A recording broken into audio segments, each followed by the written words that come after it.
A-attend nga bukas ng graduation yung nanay ko pero hindi siya handa. Puro puti na pala yung buhok, hindi man lang nagpasalon. Kaya naman gagawan ko ng paraan kahit madalian. May toothbrush naman akong gamit dito kaya wag siyang kabahan. Shoot amare, amoy nga lang bagang.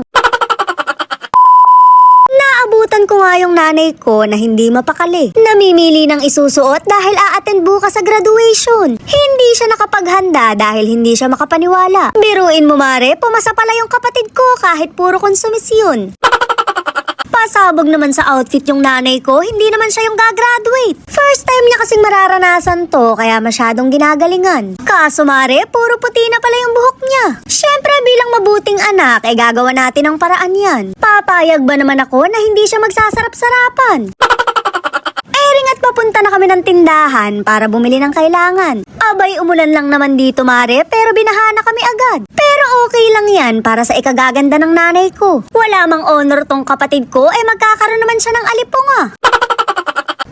Proud nga akong ibalita na may kapatid akong gagraduate. Sa sobrang tuwa ko nga, gusto ko nang mag-celebrate. Ring at inumin na lang ang binili ko at hindi na pang kulay ng buhok. Joke lang mare, baka aswangin ako ng nanay ko. Baka sa akin pa magamit yung manika niyang tinatago.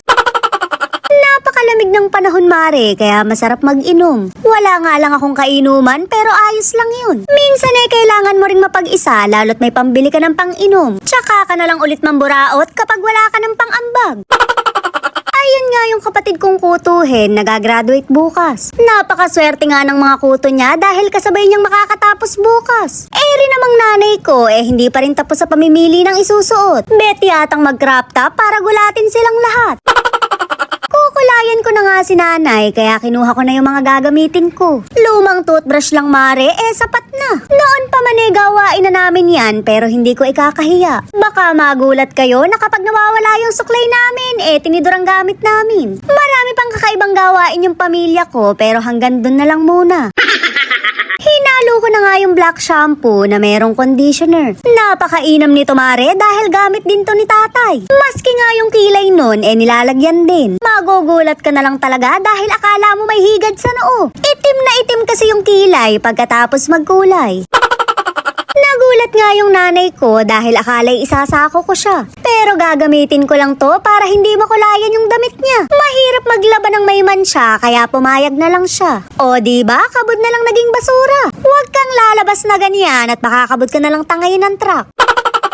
Tayo dapat talaga ng mga anak ang nagkukulay ng buhok nila. Tayo naman kasi ang dahilan kung bakit namumuti yung buhok nila. Sobra sigurong konsumisyon ng nanay ko dahil maski yung kilay namumuti na. Pero hindi natin lalagyan dahil ayaw niyang maging higad.